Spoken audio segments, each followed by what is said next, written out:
Una de las épocas más trascendentales que se ha vivido a lo largo de la historia de Venezuela es precisamente el periodo de la dictadura de Marcos Pérez Jiménez, uno de los personajes que definitivamente divide las opiniones entre los analistas, entre la sociedad, porque muchos lo catalogan como una época oscura que vivió el país, donde reinó la tortura, el asedio a los medios de comunicación, así como el exilio de muchísimos opositores. Pero para otros sectores, esta fue una época en donde se exaltó el ideal venezolano a través de la materialización de muchas obras de infraestructura que hoy pues podemos disfrutar a lo largo de nuestra cotidianidad. Por eso hoy quiero hacerles un resumen de todas las características que tuvo este periodo, pero focalizándome más que nada en lo que fue el final, cómo se dio el derrocamiento de Marcos Pérez Jiménez, cuáles fueron esos acontecimientos que marcaron el fin de la dictadura y sobre todo el papel que jugó el sector militar en todos los eventos que ocurrieron en ese mes de enero de 1958. Si por casualidad no me conoces, mi nombre es Alejandro Rodríguez, bienvenidos a un nuevo video. Claro está que esto tenemos que empezarlo hablando un poco de historia, remontándonos a los hechos previos a los golpes de Estado que se vivieron en Venezuela durante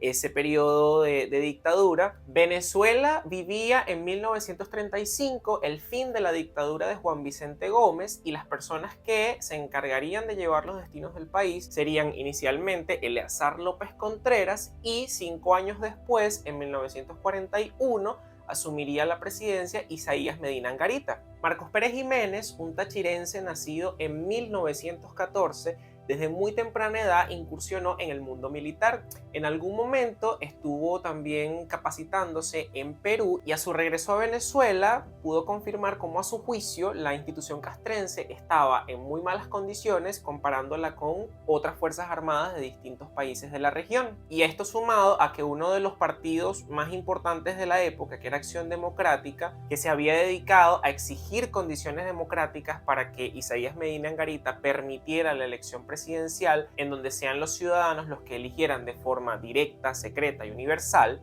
estos dos factores serían determinantes para que en 1945 se diera el golpe de Estado. Este golpe de Estado, dirigido por las Fuerzas Armadas, tenía la venia de Rómulo Betancourt, que era el representante de Acción Democrática y era el que le daba el respaldo civil al alzamiento. Cuando se arma esta junta revolucionaria, entre las condiciones que había era que, Rómulo Betancourt asumiera de forma transitoria la dirección de la misma para convocar a un proceso constituyente que redactara la Constitución de 1947 y en esta Constitución se establecerían los procedimientos para poder llevar a una elección presidencial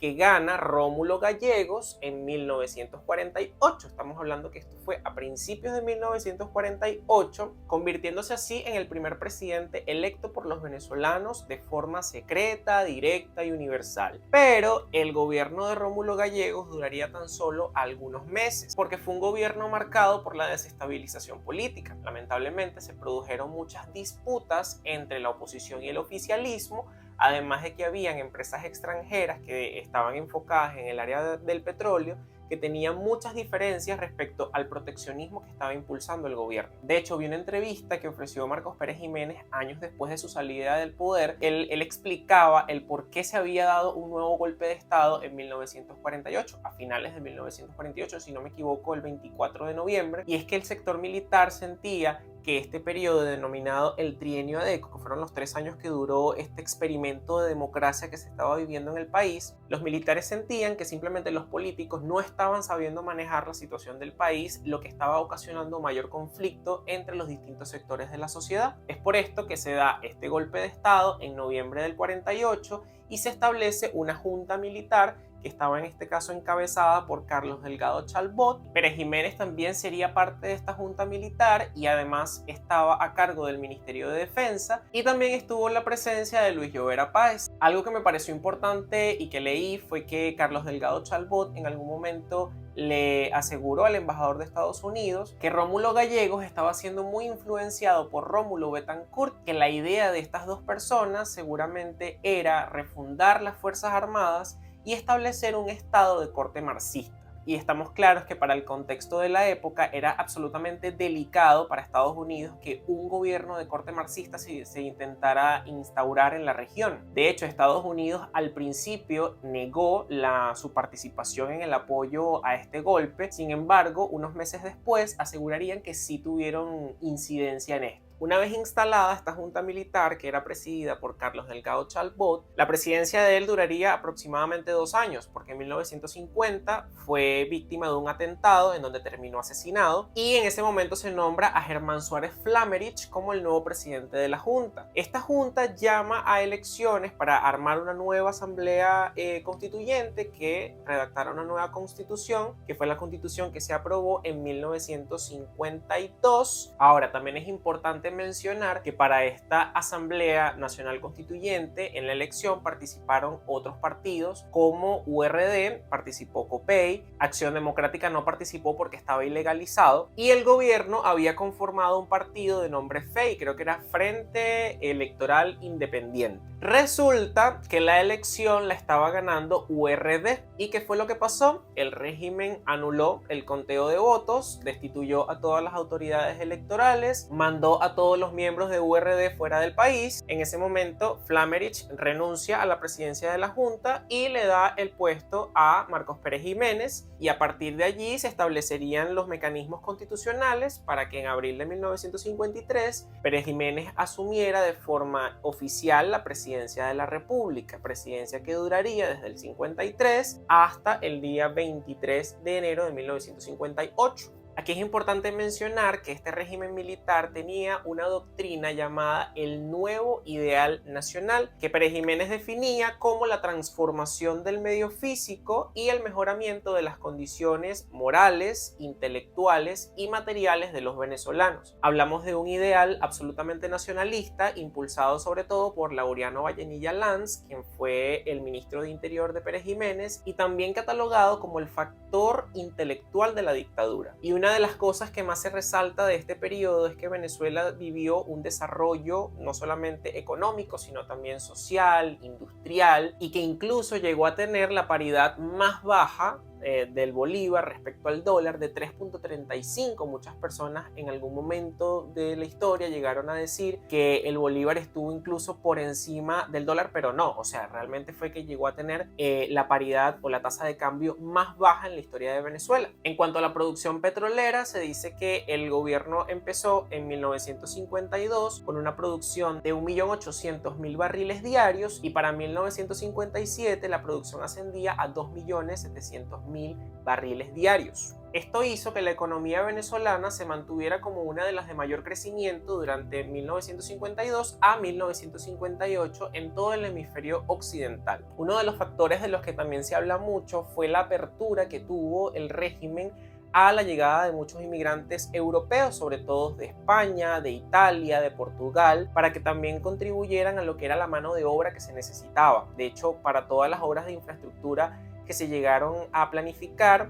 se dice que se tenían 3 turnos, o sea, se trabajaba incluso de madrugada para que los proyectos se hicieran efectivos en el menor tiempo posible. De hecho, para 1957 la población extranjera superaba los 400.000 habitantes, de 7.300.000 que se estimaba que era la población venezolana. Algo que me llamó la atención, y que de hecho no solamente fue durante el gobierno de Pérez Jiménez, sino en gobiernos anteriores, era que había como una política de blanqueamiento de la población, y por eso de alguna forma se le daba mayor prioridad a personas de Europa, porque a personas, por ejemplo, de países de África o incluso hasta los asiáticos se le colocaban miles de trabas para que ingresaran al territorio nacional. Con la prensa censurada, los miembros de los partidos políticos más importantes en el exterior y una dirección Nacional de Seguridad que vigilaba constantemente cualquier tipo de movimiento opositor, de alguna forma se vivía en una tensa calma, y la sociedad venezolana simplemente se dedicaba a sus tareas y a sus quehaceres diarios, pero la tensión hacia los adentros del régimen llegaría en cuanto más se acercara el año de 1957, ya que la constitución que ellos mismos redactaron y que aprobaron en 1953 establecía que 5 años después se tenía que hacer una elección presidencial con elecciones de voto secreto, directo y universal. El problema estaba, y esto lo vi en una de las entrevistas que Pérez Jiménez ofreció, en que él no consideraba que los partidos políticos estuvieran a la altura del momento de desarrollo que estaba viviendo el país. Es decir, él sentía que los partidos políticos, pese a que la Constitución establecía que debían participar, no se estaban sumando al proceso de desarrollo que vivía Venezuela y que más bien estaban despotricando de alguna forma de todas las obras del gobierno. Por ejemplo, él hace mucha alusión a que Rafael Caldera, que era el presidente de Copey, si no me equivoco, para ese momento, en algunos mítines que tenía en los barrios de Caracas, le hablaba a la gente de forma peyorativa de los proyectos que estaba impulsando el gobierno. Por ejemplo, les decía que qué importancia tenía la autopista Caracas-La Guaira. Les preguntaba, ¿ustedes comen autopista, comen carretera? Ustedes no viven de eso. Y además de eso, él dice que algunos sectores de los partidos políticos tenían la concepción de que Venezuela no necesitaba la recuperación de los territorios que se habían perdido o que estaban usurpados por otras naciones. Hay que recordarse que Venezuela mantiene aún a día de hoy un litigio con Guyana por el territorio de la Guyana Esequiba. Un tema, por cierto, que me encantaría tocar en un nuevo video y que lo voy a hacer, me voy a documentar muchísimo, aunque ya me he documentado bastante, pero voy a seguir leyendo ese tema que también me apasiona. Y bueno, Marcos Pérez Jiménez era súper tajante en la idea de que Venezuela tenía que recuperar esos territorios, ya sea de forma diplomática o por la fuerza. Incluso en la misma entrevista, él asegura que ya ellos estaban preparándose para abordar de lleno el tema de Guyana y poder resolverlo ya sea por la vía diplomática, a través de una negociación o simplemente por el uso de las armas. Lo cierto es que Marcos Pérez Jiménez, en un discurso que le daría a la nación, le informa que no se va a realizar una elección presidencial, sino que se va a hacer un plebiscito en donde la ciudadanía va a tener la potestad de decidir si su presidente debe continuar o no. Los partidos de oposición estaban apegados al tema de que el régimen tenía que cumplir con la misma constitución que había redactado, por lo que llamaron a la población a no participar en el proceso. Resulta que el proceso igual se dio el 15 de diciembre de 1957 y el gobierno anunció una victoria de un 86% de la población que indicaba que sí querían que se continuara con el gobierno de Marcos Pérez Jiménez. Una vez dados los resultados, este proceso no contó con el reconocimiento de los distintos sectores de oposición que lo catalogaron incluso de fraudulento. De hecho, se podría decir que el proceso fue tan arbitrario que incluso la ley electoral prohibía cualquier tipo de manifestación que de alguna forma influenciara en la decisión que iban a tomar los electores. El haber avanzado con este proceso que transgredía las propias normas que habían hecho ellos en su constitución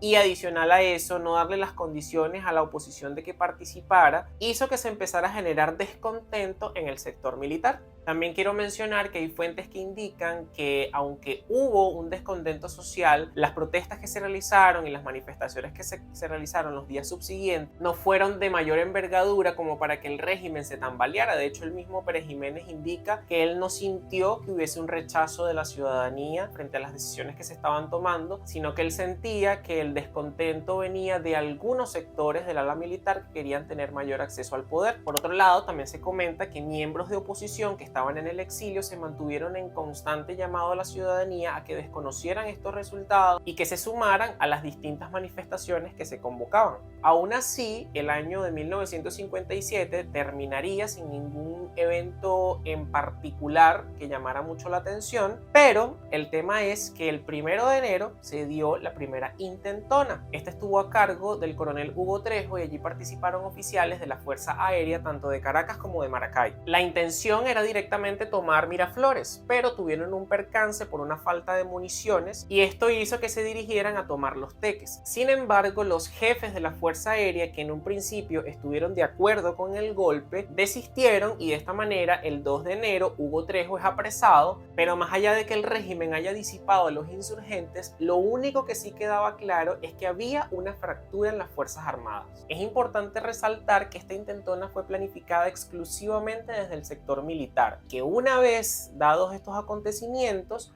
los partidos de oposición empezaron a hacer llamados a la población para que se sumaran al descontento que había en las Fuerzas Armadas. Este discurso ganó protagonismo en el sector estudiantil, que organizó distintos tipos de manifestaciones, pero también desencadenó que distintas asociaciones civiles generaran comunicados en donde expresaban su descontento con el régimen militar. El 10 y el 13 de enero serían fechas también importantes porque allí se da la destitución tanto de Pedro Estrada como de Laureano Vallenilla, que eran los dos aliados más importantes de la dictadura. Y para el 21 de enero, distintos sectores de los partidos políticos estaban llamando a una huelga nacional, a la que también se le sumó, por cierto, la prensa. Llegada la noche del 22 de enero de 1958, altos jefes militares se reúnen en la Academia Militar. Allí empiezan a evaluar la situación y su resolución fue que iban a pedir la renuncia de Pérez Jiménez. Sin embargo, Pérez Jiménez aseguraba que él contaba con toda la fuerza para dar la orden de atacar la Academia Militar, pero indicó que él no estaba dispuesto a atacar a la institución que había prometido mejorar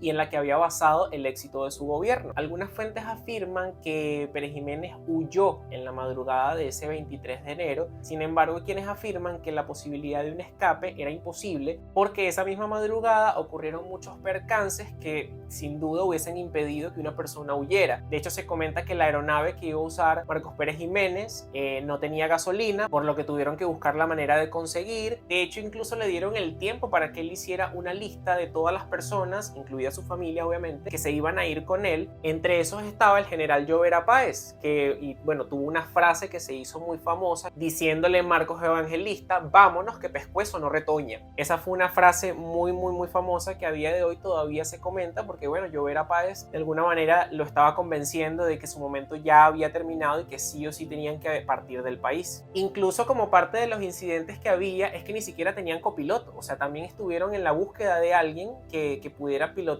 la nave. Entonces por eso es que se asume que no fue una huida, sino que más bien fue un abandono consensuado con los entes militares que le dieron las condiciones para poder dejar el país. A mí me parece impresionante la cantidad de obras que se ejecutaron durante este periodo de dictadura, que muchos dicen que fueron 10 años, otros aseguran que realmente fueron 5, que fueron los 5 años que estuvo Pérez Jiménez al mando de la nación como tal. Y les nombro algunas, las tengo aquí anotadas. Está el teleférico de Caracas, el Ávila, el teleférico de Mérida, que si bien no fue culminado durante el gobierno de Marcos Pérez Jiménez, sí se inició durante el gobierno, y dentro de todas estas cosas que tengo aquí anotadas, hay muchas que fueron porque él las terminó o porque las inició en su gobierno y se terminaron en gobiernos posteriores, o porque se ejecutaron todas dentro de esos 5 años. Está también el Hospital Clínico Universitario, la Concha Acústica de Bellomonte,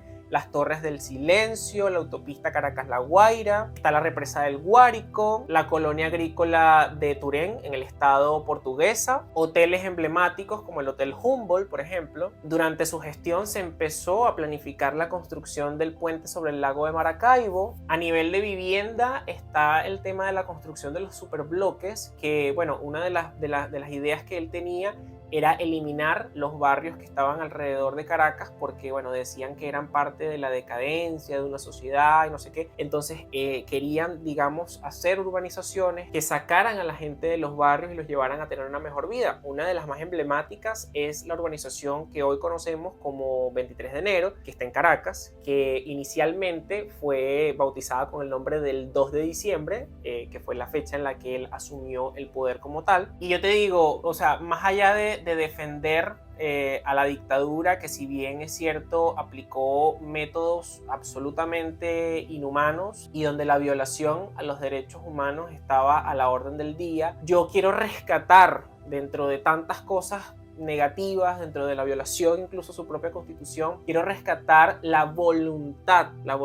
que hubo, no solo para terminar los proyectos que ya estaban andando, para idearse nuevos proyectos, incluso para dejar nuevos proyectos que terminarían durante los 40 años de democracia, pero sin duda resalto es esa voluntad de usar los bienes que se estaban obteniendo en el país para de alguna forma modernizar nuestras estructuras, que son estructuras que a fin de cuentas son parte de nuestra cotidianidad hoy en Venezuela. Cuando tú te montas en tu carro o agarras un colectivo y tomas la autopista regional del centro, estás pasando por una de las obras de Pérez Jiménez. Y si bien es cierto que no podemos adularlo por haber hecho su trabajo, porque si usted decide tomar las riendas de un país, sea por la vía democrática, sea por la vía de la fuerza, usted se está convirtiendo en un servidor de su nación. Y como servidor de su nación, usted tiene que hacer que los bienes del país le lleguen a la población a través de infraestructura, a través de salud, a través de educación, y que en 5 años, se hayan ejecutado tantos y tantos y tantos proyectos. No por nada se alude a su gobierno como uno de los más desarrollistas de Venezuela, sin demeritar obviamente los que vinieron a posteriori, a los que también me gustaría analizar y obviamente planteárselos acá en nuevos videos. Pero es increíble cómo en tan solo 5 años de que una persona esté en el poder se pueden gestionar tantas y tantas cosas en un país en beneficio de su población. ¿Cuántos años han pasado desde el fin de la dictadura de Pérez Jiménez? 66 años más o menos. Imagínense ustedes que todos los presidentes que pasaron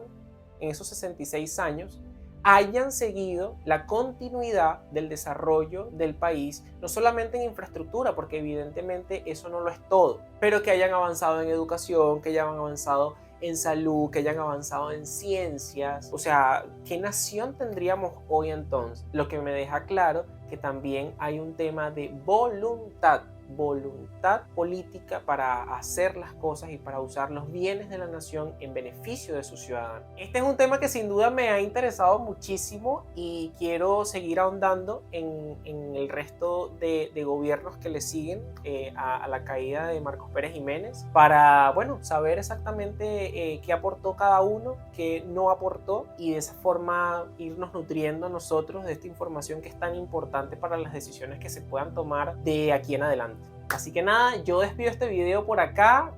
no sin antes invitarlos obviamente a que se suscriban al canal si les está gustando el contenido que estamos haciendo. Para mí es de mucha utilidad que se suscriban, nos ayuda muchísimo. Y obviamente denle like, comenten, porque eso hace que el algoritmo de YouTube se vuelva como loco y entonces le muestre el video a muchas más personas y más personas vean esta información. Me contenta mucho que hayan llegado hasta este momento del video y nos vemos en una próxima oportunidad. Que estén bien.